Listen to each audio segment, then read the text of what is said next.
오늘부터 5주에 걸쳐서 채움이라고 하는 주제로 여러분들과 함께 설교 시리즈를 시작하려고 합니다. 2007년도에 개봉했던 영화입니다. 허브라고 하는 영화인데요. 정신적 지체장애를 가지고 있었던 한 아이가 사랑에 빠졌다가 실연을 당하는 한 장면이 영화상에 나오게 됩니다. 태어나서 처음 사랑에 빠져 행복해하던 이 여자아이가 남자친구로부터 이별의 통보를 받고 난 이후에 오랫동안 밥을 먹지 않습니다. 그 모습을 바라보고 있었던 엄마의 안타까운 마음에 매일매일 그 아이를 식탁에 초대하지만 그 아이는 밥을 먹지 않습니다. 그러다가 하도 배가 고파서 밥을 먹는 순간 이 주인공 여자아이가 엄마에게 다음과 같은 말을 하게 되는데, 이 지적 장애를 가지고 있는 주인공의 이 한마디의 대사가 오늘을 살아가고 있는 저와 여러분들에게 어떠한 의미로 다가오고 있는지, 우리 준비된 영상, 퀄리티는 그렇게 썩 좋지는 않지만 우리 준비된 영상 잠시 한번 보시고 계속해서 말씀 이어나가도록 하겠습니다.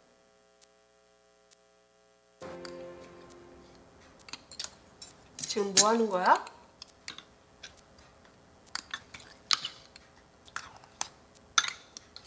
그만 먹어.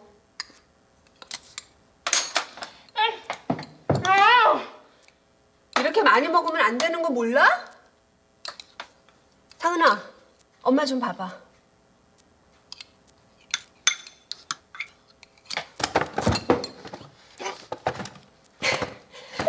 차상은!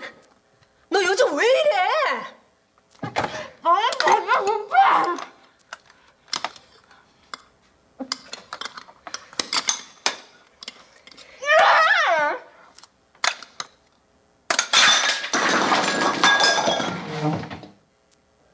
말을 해야 할 거 아니야. 무슨 일인지 말을 해야 엄마가 알 거 아니냐고. 차상은, 엄마 똑바로 보고 왜 이러는지 얘기 좀 해봐. 어? 먹어도 또 먹어도 배가 고픈데 어떡해. 여기까지 꽉 찼으면 좋겠어. 여기가 다 없어진 것 같아서 너무 차고 싫어, 엄마. 도대체 거기가 왜 그러는 건데?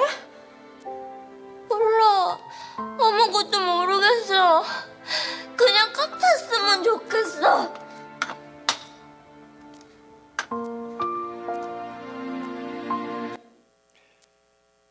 아무리 먹어도 채워지지 않아 라고 하는 이 고백, 사랑이 떠나간 그 텅 빈 자리에 아무리 밥을 갖다 집어넣어도 그 빈 마음의 가슴이 채워지지 않는다라고 하는 이 한마디의 고백이, 사랑하는 여러분, 우리 안에는 수많은 욕구들이 잔재되어져 있습니다. 그 중에 가장 근본적이고 본질적인 욕구는 무엇일까요? 여러분 스스로에게 한번 이렇게 질문을 던져보십시오. 지금 이 순간 당장 내가 하나님에게 가장 바라고 기도하고 원하는 그것이 나에게 채워졌을 때에 그것으로 인하여 이 텅 빈 가슴이 꽉 채워져 정말로 행복한 인생을 살아갈 수 있는 것일까요? 사람에게는 가장 기본적인 욕구가 소위 의식주라고 이야기합니다. 추운 날 몸을 보호하기 위해서 우리는 옷을 입고요, 먹어야 할 음식을 먹어야 목숨을 부지할 수 있을 뿐만 아니라 잠자고 쉴 수 있는 집이 있어야 우리는 살아갈 수 있는 자들입니다. 하지만 이런 의미에서 의식주는 인간이 생존하기 위해 기본적이고 필수적인 요건은 될 수 있을지는 몰라도 삶의 충분 조건은 아닙니다. 우리는 몸을 가리기 위해서만 위에 옷을 입지는 않습니다. 우리는 생존하기 위해서 이것저것 다 짊어지고 먹지는 않습니다. 그저 비바람을 막을 수 있는 집만 있으면 된다라고 하는 생각에 집을 요구하는 것도 아닙니다. 우리는 그저 목숨을 부지하기 위해서가 아니라 삶의 퀄리티, 이 질이 오늘보다는 좀 내일이, 올해보다는 내년이 조금 더 하나님 보시기에 아름다운 인생을 살아가고자 하는 그런 바람을 가지고 사실 우리는 24시간의 일상을 오늘도 살아내고 있는 것 아니겠습니까? 오늘 우리가 함께 다루게 될 바로 이 본문의 내용은 우리가 가지고 있는 이러한 욕망이 우리만의 이야기가 아니라 당시 예수님을 따랐던 수많은 무리들의 욕망과 마음의 그 현주소를 우리에게 그대로 보여주고 있는 본문의 내용이기도 합니다. 오병이어라고 하는 기적의 제목을 가지고 있는 이 본문, 당시 예수님의 기적에 대한 소식은 사람들의 입에서 입을 통해 전 지역으로 퍼져나가고 있는 상황이었습니다. 나사렛이라고 하는 조그마한 동네에서 예수의 부흥의 운동의 역사는 순식간에 온 유대와 사마리아를 거쳐 예루살렘 전 지역으로 퍼져나가고 있는 상황이었으니 얼마나 많은 사람들이 예수님을 따라다녔겠습니까? 어떤 이들은 몸이 아파서 치유받기를 원하는 마음으로 예수님을 따라다녔던 사람도 있을 것이고요, 어떤 사람은 삶이 너무나 고단하고 힘들고 지쳐서 누군가에게 진정한 위로가 필요하여 예수님을 따라다녔던 사람도 아마 있었을지도 모르겠습니다. 뿐만 아니라 나에게 주어진 삶의 방향을 내가 어디로 설정하고 나가야 될지 그 자체를 잃어버려 예수님을 따라다니는 사람들도 있지 않았을까요? 이러한 마음의 욕구를 가지고 욕망을 가지고 있는 사람들을 우리 예수님이 모른 채 하지 아니하시고 오히려 육신의 질병을 갖고 있는 분들을 우리 예수님 깨끗하게 치료해 주셨을 뿐만 아니라 삶의 고단한 눈물의 흔적으로 얼룩져 있는 그들의 마음을 우리 예수님이 사랑의 마음으로 위로해 주시기도 하셨습니다. 뿐만 아니라 배고픔과 허기짐 속에 하루하루를 정말로 녹록치 않게 살아가는 그 민중들에게도 하나님께서는 귀한 음식으로 그들의 배를 채워주셨던 것을 보게 됩니다. 여러분, 구약 성경에 보면요, 오늘 우리가 함께 다루게 될 이 오병이어의 기적과 같은 스토리가 하나 기록이 되어져 있습니다. 나중에 시간이 되시면 열왕기하 4장의 내용을 한번 집에 가서 읽어보십시오. 그 스토리는 이렇게 시작이 됩니다. 엘리야의 제자였던 엘리사 선지자가 선지자 학교를 운영하고 있던 때였습니다. 그런데 그때에 예상치 않은 그런 가뭄으로 인해서 먹을 것이 거의 바닥난 그런 상황이었습니다. 그때에 바알 살리사라고 하는 지역에 살고 있는 어느 한 사람이 보리떡 20개와 야채를 조금 가지고 와서 엘리사 선지자에게 그것을 건네줍니다. 그때 엘리사 선지자는 그 음식을 사환에게 이렇게 명령하죠. 가서 선지자 생도들을 먹여라. 자, 그때 사환이 뭐라고 얘기했냐면요, 오늘 우리가 읽었던 본문에 나오는 빌립과 안드레처럼, 아니 예수님, 보리떡 5개와 물고기 2마리로 어떻게 이 많은 사람들을 다 먹일 수 있겠습니까? 택도 없는 이야기입니다 라고 했던 것과 동일하게, 선지자여, 어찌 보리떡 20개와 이 야채를 가지고 100여 명이나 되어지는 이 선지자 생도를 다 먹일 수 있겠습니까? 택도 없습니다 라고 이야기를 하죠. 그 이야기를 들었던 엘리사 선지자가 열왕기하 4장 43절 44절 말씀에 뭐라고 대답하냐면 이렇게 이야기합니다. 그 사환이 이르되 내가 어찌 이것을 100명에게 주겠나이까 하나 엘리사는 또 이르되 무리에게 주어 먹게 하라. 여호와의 말씀이 그들이 먹고 남으리라 하셨느니라. 그가 그들 앞에 주었더니 여호와께서 말씀하신 대로 먹고 남았더라. 아멘. 성경은 우리에게 이 보리떡과 야채를 먹었던 선지자 생도들이 과연 이 사건이 있고 난 이후에 엘리사 선지자를 어떻게 바라보며 그를 따라갔는지 성경은 우리에게 자세히 설명해주고 있지 않습니다. 그럼에도 불구하고 우리가 한 가지 유추할 수 있는 사건은, 그러한 배고픔과 허기짐을 선지자를 통해 체험을 받았다고 해서 그들의 모든 욕망이 완벽하게 해결이 되었을까요? 요한복음 6장 26절에 예수님이 이런 말씀하셨습니다. 예수께서 대답하여 가라사대 내가 진실로 진실로 너희에게 이르노니 너희가 나를 찾는 것은 표적을 본 까닭이 아니요 떡을 먹고 배부른 까닭이로다.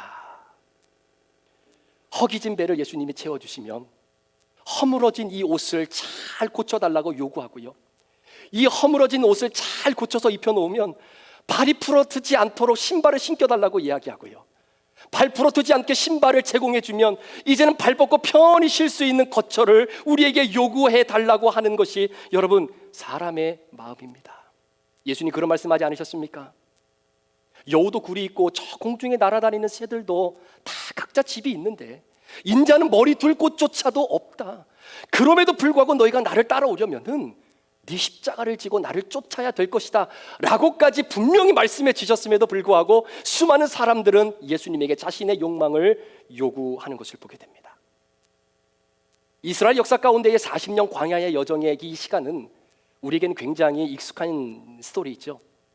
이 40년의 여정을 단 한 문장으로 요약한다면 어떻게 여러분들은 그 사건을 정리할 수 있겠습니까?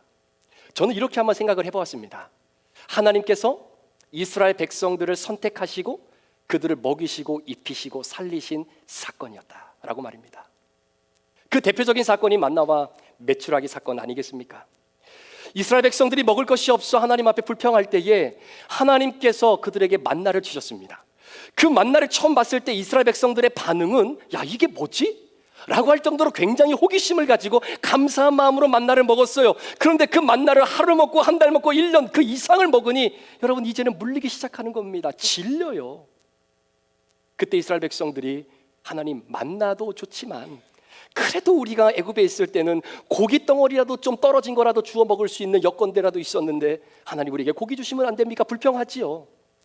그때 하나님께서 못 들은 척 딱 눈 감고 귀 막고 당신이 창조하신 창조의 질서를 약간 모더파이하는 측면에서 저쪽으로 날아가는 그 모든 메추라기들을 한 곳으로 다 모아다가 이스라엘 백성들의 허기진 배를 고기로 채워 주셨습니다. 여러분 그러면요 하나님 감사합니다라고 룰루랄라 하면서 그 고기 먹으며 힘들지만 여러분 이쑤시개로 이빨 쑤시면서 가나안 땅까지 가면 되는 것 아닙니까? 근데 불평하기 시작하는 거예요. 고기를 먹고 그 시간이 지나면 지날수록 그들은 또다시 하나님 앞에 불평하기 시작합니다. 여러분 이것이 우리입니다.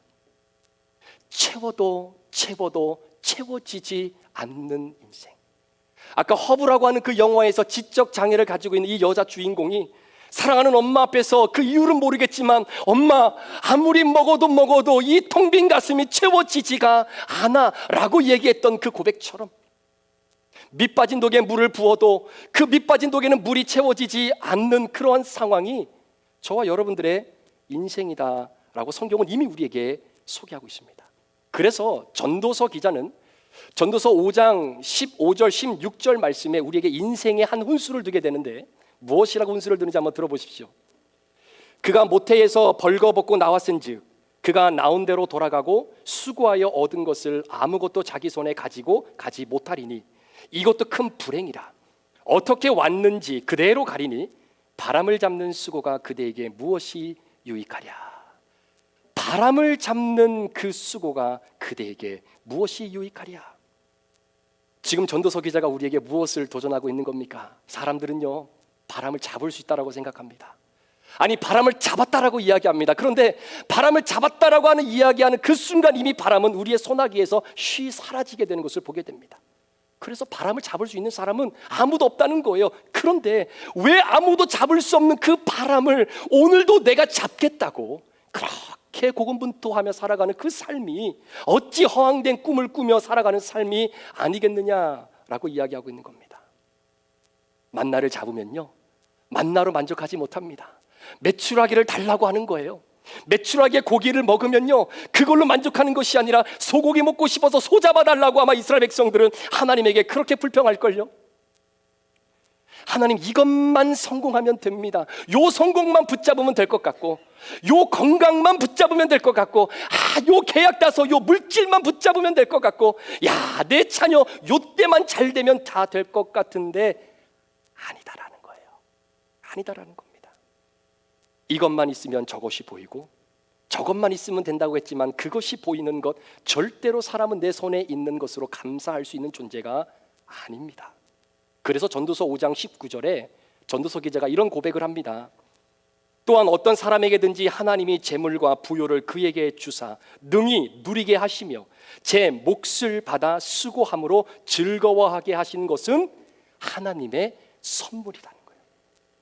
여러분들이 어느 일정 기간 동안 땀 흘리고 최선을 다해 여러분들의 삶의 터전에서 일하고 하나님이 주신 은혜의 열매들이 여러분의 손안에 있다라는 이야기입니다. 그런데 이 손안에 주어주신 하나님의 선물이 진짜 여러분의 것이 되기 위해서는 그것으로 감사하며 만족할 수 있는 믿음의 고백이 있어야 된다라는 거예요. 하나님이 우리에게 은을 지어주시면 우리는 그 은을 팔아 금을 사길 원합니다. 그래서 그 금을 지어주시면 그 금을 팔아다가 에메랄드나 아니면 다이아몬드 같은 더 좋은 보석을 갖기를 원하는 것이 우리들의 마음인 거죠. 그러니 어찌 하나님이 은혜의 땀의 열매를 주신 그 아름다운 선물을 소나기에 쥐어주게 되었을 때 그것을 감사하지 못하면 어찌 그게 내 것이 되겠느냐라고 성경은 우리에게 도전하고 있는 것입니다.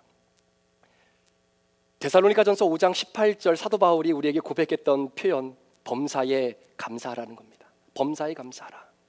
인 그리스도 예수 안에서 너희를 향한 하나님의 뜻이다라는 거예요. 여러분, 그리스도인들은 하나님의 뜻을 이루어드리며 살아가는 자들입니다. 근데 그 뜻이 범사에 감사하라라고 성경은 우리에게 고백합니다. 그런데 어떠십니까, 여러분? 범사에 감사하십시오라고 하는 이야기를 들으면 마음에 어떤 생각이 듭니까? 그래, 내가 감사해야지.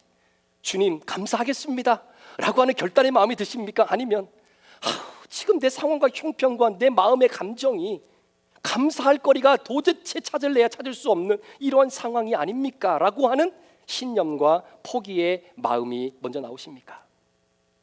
그런데 여러분, 오늘 잘 오셨습니다. 제가 중요한 것 하나 말씀드릴게요. 여러분, 범사에 감사하고 싶으십니까? 범사에 감사할 수 있습니다. 목사님, 제 상황 아시잖아요. 제 형편 아시잖아요. 근데 범사에 감사할 수 있습니다. 그 원리를 바로 다음 절인 21절의 사도 바울이 이렇게 우리에게 힌트를 줍니다. 범사에 헤아려 좋은 것을 취하고, 범사에 헤아려 좋은 것을 취하고. 2주 전에 여러분들과 섬기면 행복합니다 라고 하는 제목으로 함께 말씀을 나누었습니다. 말씀 나누고 함께 불렀던 설교 후 찬양이 행복이라고 하는 찬양이었죠. 우리 24시간의 일상을 가만히 돌아보면 어떠십니까? 데살로니가전서는 그것을 범사라고 오늘 표현하고 있는데 24시간의 일상 속에 늘 항상 행복한 시간만 존재하는 것은 아닙니다. 늘 기쁘고 감사한 시간만 존재하는 것은 아닙니다. 늘 건강했던 시간만 존재하는 것은 아니고요. 직장과 사업도 늘 상승 곡선만 달리는 시간만이 우리에게 주어진 것은 아닙니다. 자녀들은 어떻습니까? 자녀들 문제만 봐도 하하호호 할 그 시간만 우리에게 주어지지는 않는다라는 거예요. 눈물 날 일도 많습니다. 억울한 일도 굉장히 많아요. 내가 가지고 있는 것이 이것밖에 안 되는구나 라는 것을 깨닫는 것이 아이고 그래도 내가 좀 할 수 있지 라는 것을 깨닫는 것보다 훨씬 더 여러분의 삶을 더 많이 도배하고 있는 시간이 많을 겁니다. 그게 우리의 일상이에요. 그게 우리의 범사입니다. 그런데 사도 바울이 뭐라고 고백하냐면 범사에 감사하라는 겁니다. 할 수 있다는 겁니다. 왜? 범사에 헤아려 좋은 것을 취하라는 거예요. 하나님이 여러분의 인생 가운데에 하나님의 능력과 은혜로 부어주신 은혜의 열매들, 그 좋은 것을 헤아려 찾아 하나님께 감사하게 되어질 때에 어떤 은혜의 열매들이 나타나게 되냐면요, 눈물 날 일이 맞아요. 그런데 참을 수가 있는 거예요. 억울한 일 맞아요. 그런데 기도할 수 있는 거예요. 내가 할 수 있는 일이 아무것도 없다라고 느껴지는 시간 맞아요. 그런데도 감사할 수 있다라는 겁니다. 범사에 좋은 것을 취하여 하나님 앞에 영광 올려드리는 그 마음. 오늘 예배 가운데에 여러분의 인생이 원망과 불평과 두려움으로 도배되어져 있는 분들이 혹시 이 자리에 계신다면 이 시간 믿음의 눈을 활짝 열어 그럼에도 불구하고 하나님이 여러분들에게 범사에 헤아려 좋을 것을 취하게끔 주셨던 것을 다시 한번 바라보며 그것으로 감사하여 여러분의 생을 하나님께 영광 올려드리는 축복의 주인공들 되시기를 주의 이름으로 축원합니다. 우리가 매스컴을 보면요, 많은 목사님들이 이런 저런 문제로 넘어지는 그런 기사들을 많이 보게 됩니다. 그 이유를 보면 다른 무엇보다 사역에 올인하고 난 이후에 찾아오는 그 마음의 공허함과 빈 마음을 세상의 그 무엇으로 채우려고 했기 때문입니다. 어디 목회자들만 그러겠습니까? 저와 여러분들도 마찬가지입니다. 하나님께서 주신 은혜를 받고 난 이후에 나, 성령 충만함을 누리며 살고 있다라고 말하고 있는 그 이후에 나, 하나님의 몸된 교회에서 서로 열심히 최선을 다해 귀한 행사를 잘 마치고 난 이후에 나를 조심하시기를 주의 이름으로 축원합니다. 조심하셔야 돼요. 저도 개인적으로 2021년 6월 두 번째 주일부터 우리 브릿지 교회가 하나님 앞에 예배를 드리기 시작하면서 시작이 되었는데, 특히 2022년도 1월 달부터 지금까지 정신없이 달려왔습니다. 신년도 특세부터 시작해서 말씀 묵상 훈련, 새벽 기도, 새벽 예배, 사순절, 고난주간, 성금요일 예배, 또 부활주일 예배, 주일 예배 등등 정말로 신경 쓸 일이 참 많이 있었죠. 그럼에도 불구하고 우리 사랑하는 귀한 성도님들의 헌신과 배려를 통해 이 모든 일들이 은혜 가운데 아름답게 잘 마무리가 되었습니다. 참 이상하죠? 그렇게 마무리가 되고 난 이후에 제 마음속에 들었던 첫 번째 생각은 다 끝났다라는 거예요. 끝났다. 그런데 이상해요. 굉장히 마음이 허전한 겁니다. 물불 안 가리고 할 수 있는 최선을 다해 사역을 감당한다라고 했는데 잘 마무리가 되었음에도 불구하고 마음의 공허함이 느껴지는 거예요. 사랑하는 여러분, 그때를 조심하셔야 됩니다. 바로 그 순간이 사단이 불어넣어주는 생각과 마음이 우리 마음의 자리 잡기에 가장 좋은 때이기 때문인 겁니다. 성령님의 도우심으로 마친 예배와 행사 뒤에 따라오는 공허함과 그 허전함들이 혹 우리 인간의 마음에 들어온다 할지때 주님의 은혜로 채워 놓아야 되는 거예요. 하나님이 우리에게 범사에 좋은 것으로 허락해 주셨던 것들로 우리의 빈 마음을 채워 넣어야 되는 겁니다. 그렇지 않으면요, 예수로 채워놓지 않으면요, 기도와 말씀과 찬양으로 채워놓지 않으면 여러분 그 어떠한 것들로도 그 빈 마음은 채워지지 않는다라는 것, 사단이 불어넣어주는 그 악한 영의 생각이 우리 안에 찾아 들어와 자리를 잡는데 가장 전호의 기회다라고 하는 것을 우리는 이미 경험을 통해 배우지 않았습니까? 누가복음 11장에 보면요, 한 귀신이 한 사람의 마음속에서 밖으로 나갑니다. 그리고 거리를 배회해요. 배회하더니 그 귀신이 스테이할 곳을 찾지 못하니까 순간 내가 예전에 머물러 있었던 그 사람의 영혼의 마음은 어떨까라고 하는 마음으로 원래 있었던 그 형제의 마음으로 다시 돌아갑니다. 갔더니 웬일입니까? 본인이 있었을 때보다 훨씬 더 깨끗하게 그 마음이 청소가 되어 있고 텅텅 비어 있는 것이죠. 그래서 성경에 보니까 그 귀신이 자기보다 힘이 센 7 귀신을 데려다가 그 비어있는 곳에 다시 들어가게 되는 그 이야기를 우리는 쉽게 흘려서는 안 되는 겁니다. 주님이 우리에게 무엇을 말씀하고 계신 것일까요? 채워야 됩니다. 채워져 있어야 되는 겁니다. 다 끝났다라고 생각이 드는 그때가 여러분 새롭게 채워 넣어야 할 시간인 겁니다. 무엇으로 채워야 될까요? 예수 그리스도로, 그분이 주신 십자가의 은혜로 채워 넣으셔야 되는 겁니다. 예수님으로 채워지지 않으면, 말씀과 기도와 사랑으로 채워지지 않으면 악한 영의 생각과 의도가 내 안에 채워질 수밖에 없다라고 하는 것을 우리는 너무나 잘 알 만큼 우리는 그렇게 연약한 존재들이라는 사실을 잊어서는 안 됩니다. 제가 좋아하는 찬양이 하나 있는데요, 찬양의 열기라고 하는 제목입니다. 제가 이 찬양을 좋아하는 이유 중에 하나는 이 찬양의 가사의 고백이 저의 고백임을 잊어서는 안 되기 때문에 그렇습니다. 그 가사가 어떤지 한번 들어보시겠습니까? 찬양의 열기 모두 끝나면 주 앞에 나와 더욱 진실한 예배 드리네.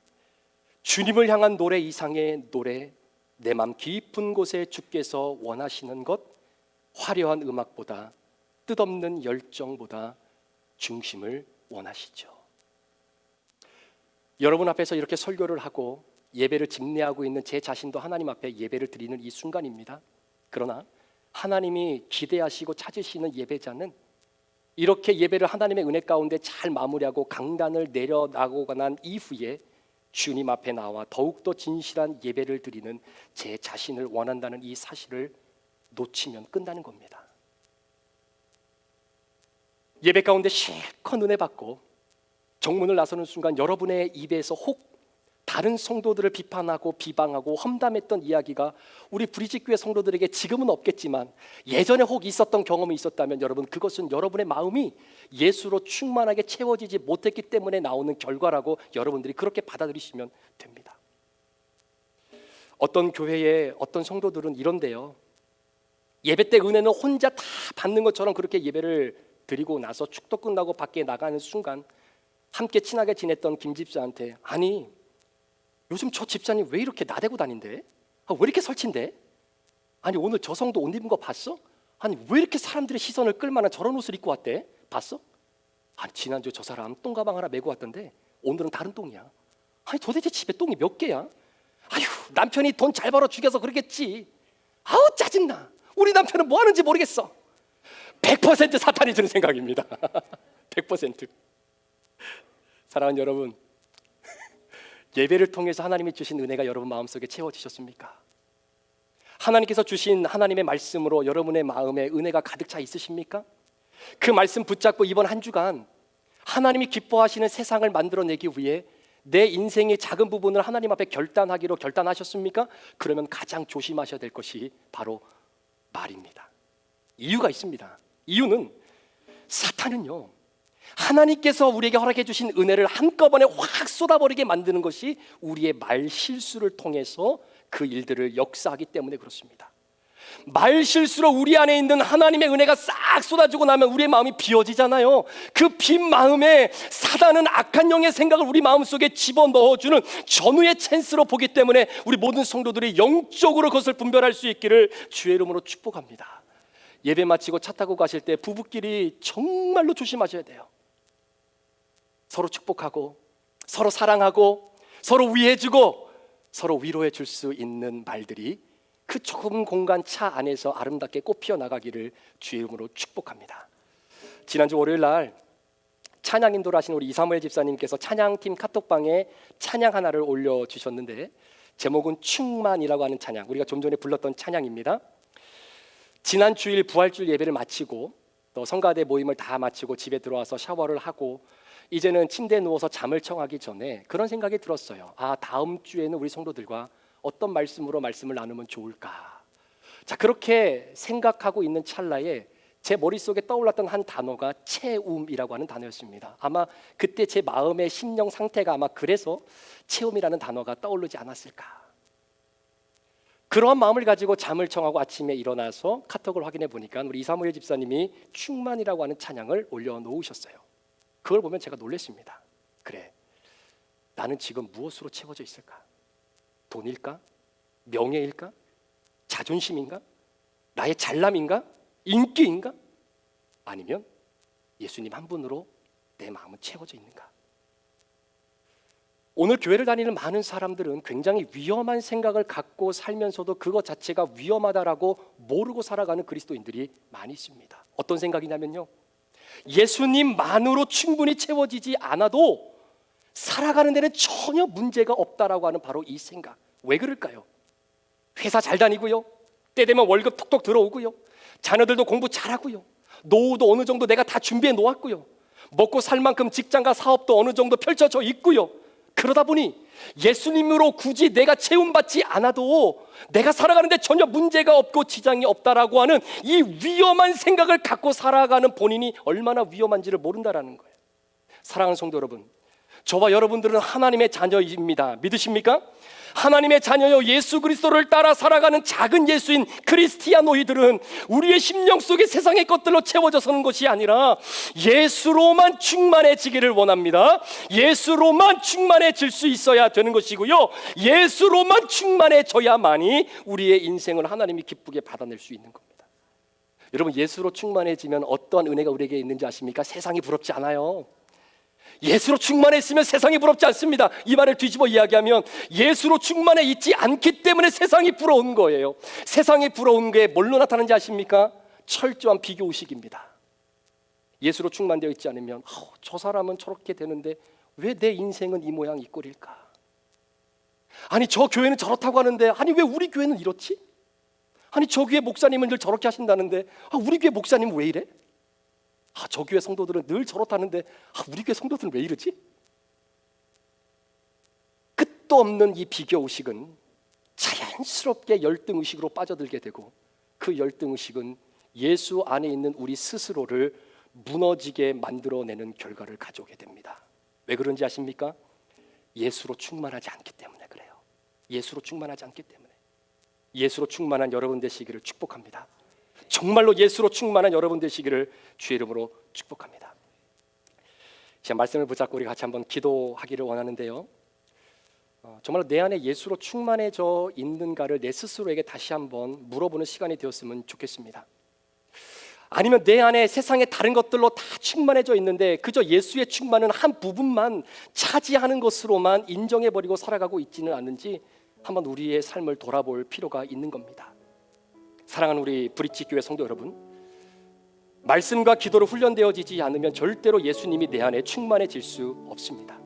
따라서 내가 말씀을 좀 등하시했다면, 기도 시간이 조금 소홀해졌었다면, 그래서 하나님과의 만남의 시간이 좀 줄어들었었다면 다시금 그 그 시간을 회복할 수 있는 주님의 은총이 저와 여러분 가운데 있기를 원합니다. 기억하십시오.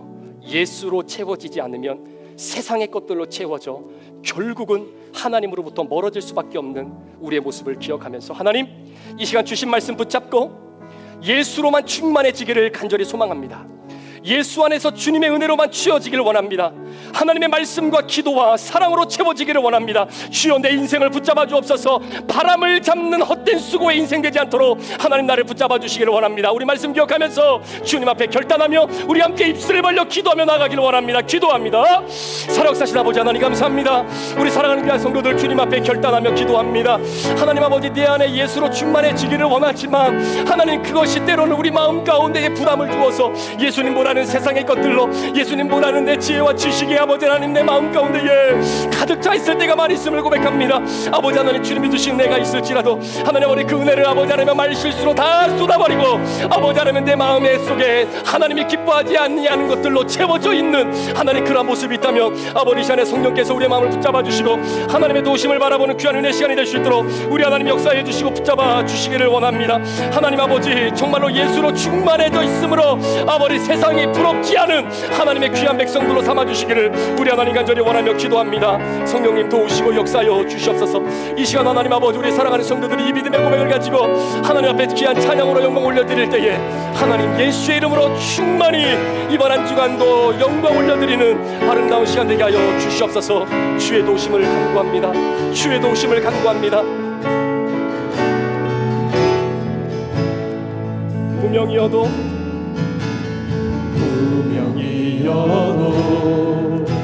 공허하지 않는 것은 예수 안에 난 만족합니다.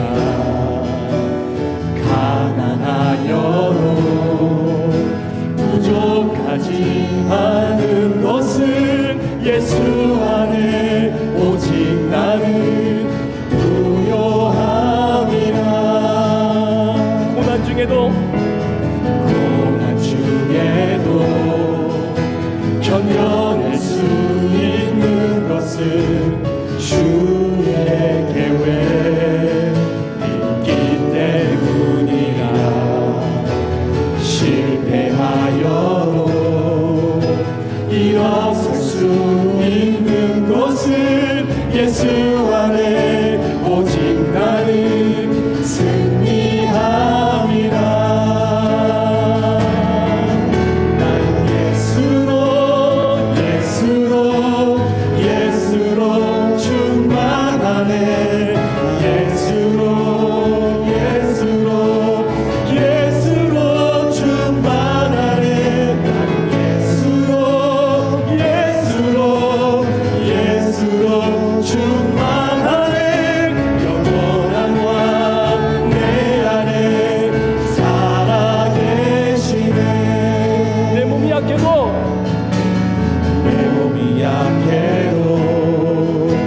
낙심하지 않은 것을 예수 안에 난 완전합니다. 화려한 세상 부럽지 않은 것은 난 예수로 충만합니다.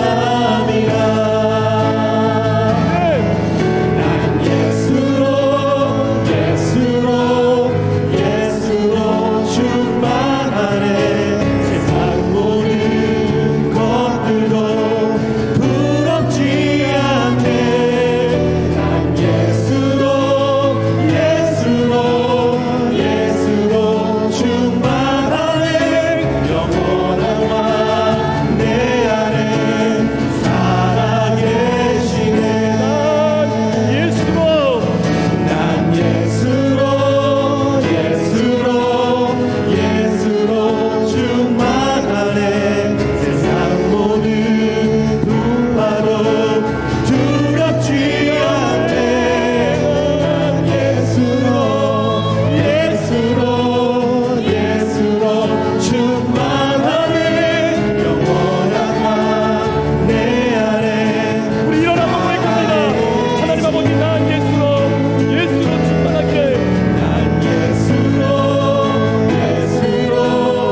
하나님 아버지, 우리가 예수로 충만하여져서 세상의 풍파와 여러 가지 힘듦과 어려움 속에 우리가 함몰되어지지 않을 수 있는 것은 내 안에 영원한 아버지 하나님이 오늘도 살아 역사심을 고백합니다. 이 시간 주님 앞에 간절히 소망하며 기도하기는 우리 사랑하는 브릿지 성도들 가운데 육신의 질병으로 힘들고 아파하는 하나님 주의 귀한 백성들을 하나님 기억하여 주옵소서. 우리 이복희 집사님을 축복해 주시옵소서. 하늘의 신령한 은혜로 덧입혀 주시옵소서. 하나님의 간절한 도우심이 없이는 하나님의 아버지 하나님과 나아갈 수 있는 방법이 없음을 고백합니다. 성령 하나님, 귀한 집사님의 마음속에 하나님 영으로 역사하여 주시고 하나님 왕으로 임재하여 주셔서 하나님 아버지 놀라운 치유의 역사가 귀한 딸의 인생 가운데 있게 하여 주시옵소서. 우리 전성민 집사님 치료받고 하나님 회복 가운데 있사오니 예수로 충만해져서 하나님 잘 회복되게 도와주시고, 또 하나님 병명을 알지 못해 원인을 알지 못해 하나님께 매달리며 나아갈 수밖에 없는 우리 믿음의 지체들도 있습니다. 오 주님, 긍휼히 여겨 주시옵소서. 하나님의 영이 충만히 많은 귀한 믿음의 영혼들로 세워 주시옵소서. 지금은 우리 구주 예수 그리스도의 귀하신 은혜와 우리 아버지 하나님의 무한하신 사랑하심과 성령님의 감화감동 충만교통 위로하시고 내주하심의 역사가 예수로 충만하기를 원하며 예수로만 충만하여 살아가기를 다시 한번 주님 앞에 결단하고 세상으로 파송받아 나아가는 사랑하는 귀한 성도들 머리머리 위에, 이들의 가정과 직장과 사업터 위에, 우리 사랑하는 자녀들과 주님의 핏값으로 세우신 몸된 교회 위에, 대중의 생명들 위에 지금부터 영원토록 함께 계시기를 간절히 축원하옵나이다. 아멘.